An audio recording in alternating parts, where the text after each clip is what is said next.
One day, Edward was in the shed where he lived with the other engines. They were all bigger than Edward and boasted about it. "The driver won't choose you again," said Gordon. "He wants strong engines like us."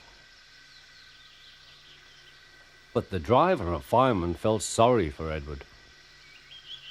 "Would you like to come out today?" "Oh, yes, please," said Edward. So they lit his fire, made lots of steam, and Edward puffed away. The other engines were very cross at being left behind.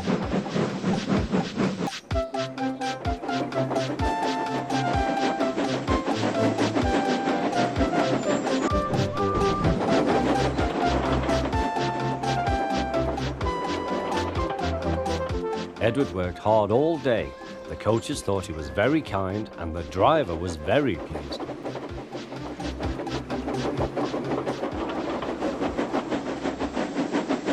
"I'm going out again tomorrow," Edward told the other engines that night.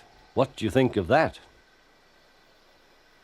But he didn't hear what they thought, for he was so tired and happy that he fell asleep at once.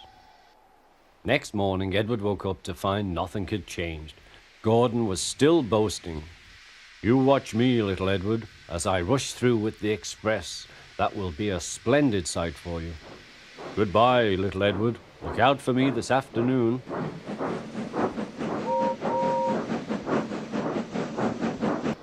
Edward went off to do some shunting. Edward liked shunting. It was fun playing with trucks. He would come up quietly and give them a push. Then he would stop and the silly trucks would go bump into each other. "Oh!" they cried. "Whatever is happening?"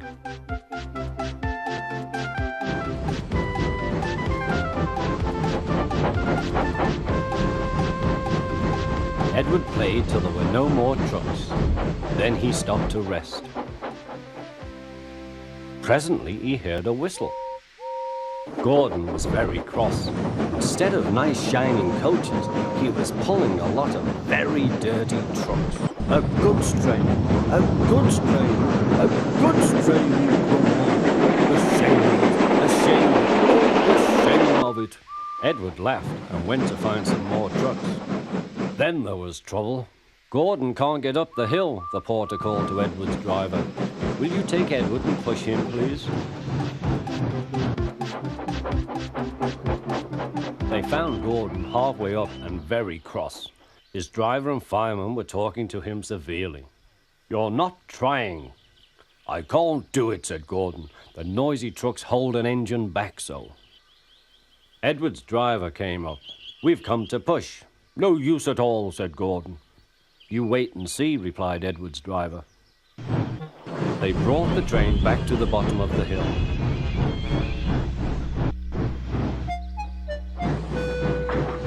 "I'm ready," said Edward. "No good," grumbled Gordon. They pulled and pushed as hard as they could.